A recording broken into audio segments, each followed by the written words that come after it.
દાખલા નંબર 4 નીચેનું વિતરણ ભારતની ઉચ્ચતર માધ્યમિક શાળાઓમાં રાજ્યવાર શિક્ષક અને વિદ્યાર્થીનું વિતરણ આપે છે. એ બધું કંઈ કામનું નથી.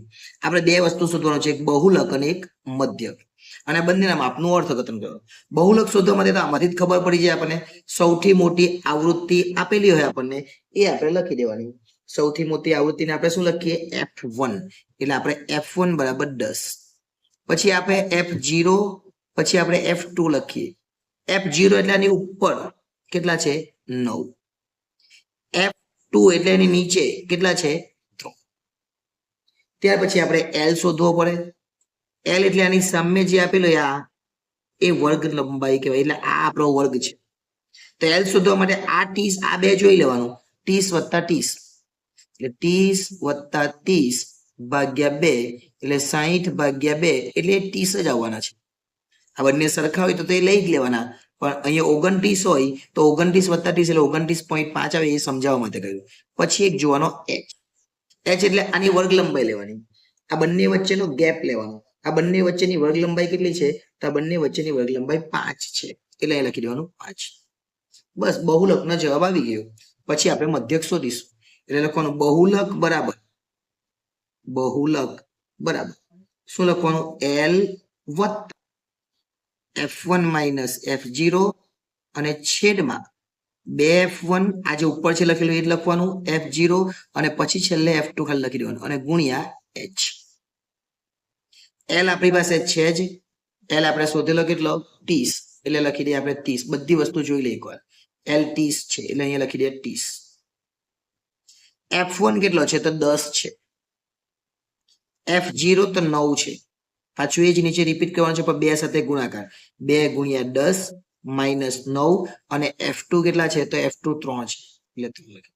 અને h એટલે 5 છે. હવે ફક્ત ને ફક્ત આપણે જે સાદુરૂપ આપણને તે આપી દે. અહીંયા 30 છે. 10 માંથી 1 જાય તો 10 માંથી 9 જાય તો 1. આ 10 દુ 20. 9 અને 2 બંને ઓછા છે. 9 અને 3 એટલે 9 ને 3 વત્તા કરી નાખવાનું, પણ ઓછા 12 કહેવાય. એટલે 9 ને 3 12 અને અહીંયા ગુણાકારમાં ફરીથી 30 છે એ લખી દે. 1 નો ગુણાકાર 5 સાથે કરવાનો. 1 નો ગુણાકાર 5 સાથે કરે એટલે 5 જ આવે. અને 20 માંથી 12 જાય તો 8 આવે. હવે 30 અને 5 ભાગ્યા 8 કરી નાખવાના, જો તમને આવડતા હોય તો. નહીં આવડતા હોય તો બી કરવા તો પડવાનું જ છે. એટલે અહીંયા 50 થઈ જાય. અહીંયા ઉપર પોઈન્ટ આવી ગયો. 5 જ હતા પણ પોઈન્ટ આવી ગયો.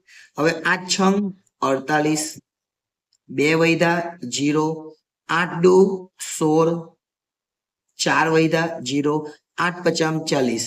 હવે પટી ગયું. એટલે 0.625.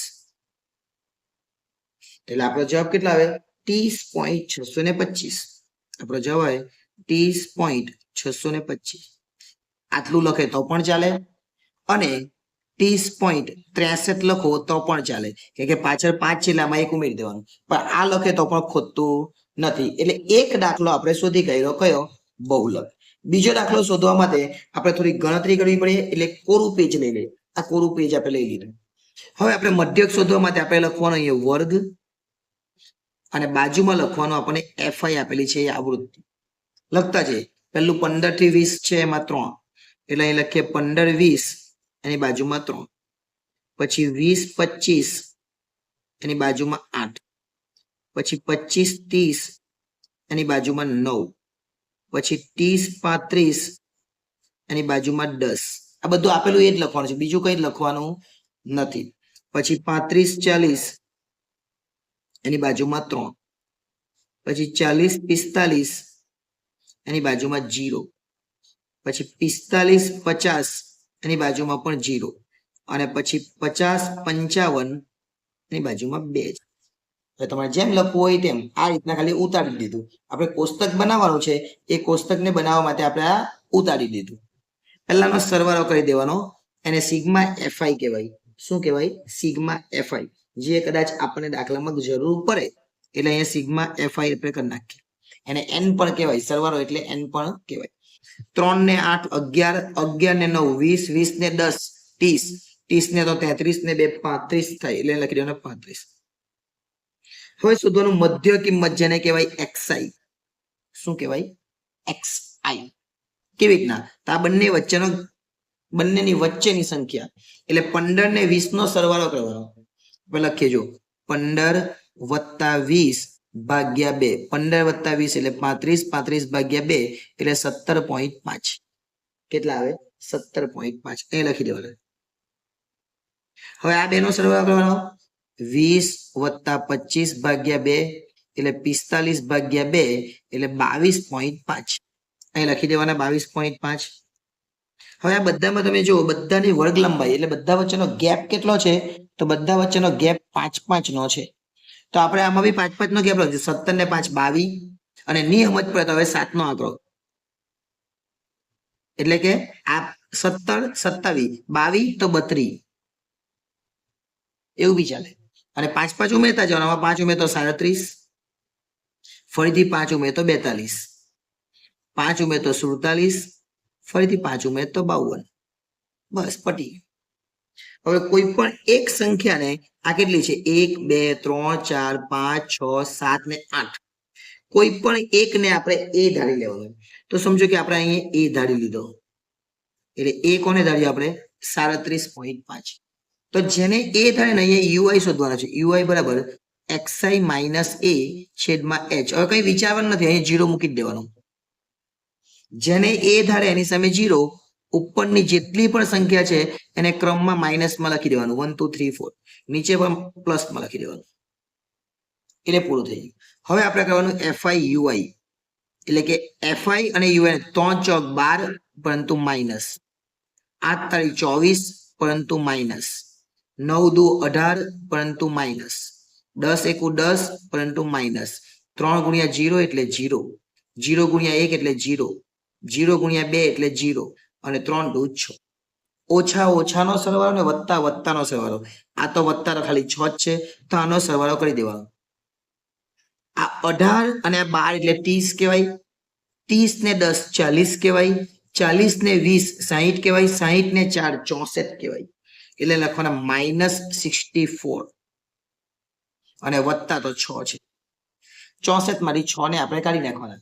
64 માંથી 6 જાય એટલે 58 આવે અને એ પણ માઇનસ. કેવો 58 આવે? -58 આવે. હવે આપણે મધ્યકનું સૂત્ર લખીએ. મધ્યક બરાબર, મધ્યકને x બાર બી કહેવાય એટલે આપણે એવું બી લખી શકીએ. x બાર બરાબર a વત્તા h સિગ્મા fi ui અને n લખે તો પણ ચાલે અને સિગ્મા fi લખે તો પણ ચાલે. એ આપણે ધારેલો અહીંયા જો 37.5 એટલે એ લખવાના 37.5. h તો આપણે આગળના દાખલામાં પણ લીધો હતો 5 જ. fi ui એ -58 આવ્યો અને 35 આપણને આપેલા છે fi બરાબર જે આપણે સરવાળો કર્યો એટલે. ઓકે, આટલું થઈ ગયું. હવે 37.5 તો બેઠા લખી દેવાના. આ ગુણાકારમાં છે એટલે આને ઉડાવી દેવાનું. 7 × 5 = 35 એટલે વત્તા -58 ના છેદમાં 7 કહેવાય. હવે વત્તા છે એટલે વત્તા ઓછા ઓછા થઈ જાય એટલે 37.5 ઓછા 58 ના છેદમાં 7. હવે 58 ભાગ્યા 7 કરી દેવાનું. 7 × 8 = 56 થાય. 7 અથામ શું થાય? 56 થાય. એટલે લખવાનું 7 અથામ 56. કેટલા વધે? 2. ભાગ નહીં ચાલે એટલે 0 ઉપર પોઈન્ટ. 7 દુ 14. 6 વધે, ભાગ નહીં ચાલે એટલે 0. 7 અથા 56. 4 વધે, ભાગ નહીં ચાલે 0.